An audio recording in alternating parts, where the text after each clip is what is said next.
Welcome to Man Does Tech, where I solve the problems you didn't even know you had. You start by preparing a reproducible environment.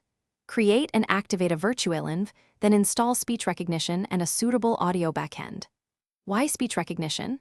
Because it abstracts recognizer engines so you can swap providers. Once done, verify your microphone with a quick sound capture. This confirms device ID and permissions.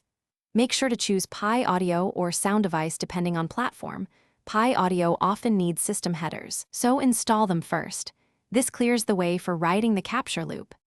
You now implement the capture and recognition loop.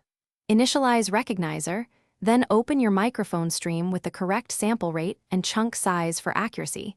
16,000 Hz is standard for speech models. Next, use recognizer.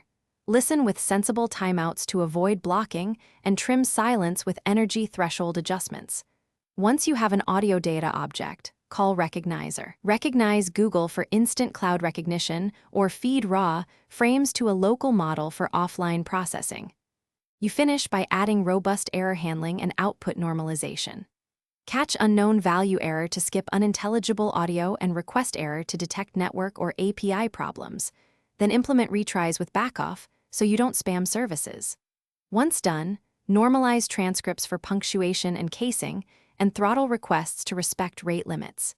If latency or connectivity is a problem, make sure you have an offline model fallback. One troubleshooting tip: if recognition returns gibberish, verify sample rate mismatch and microphone calibration first.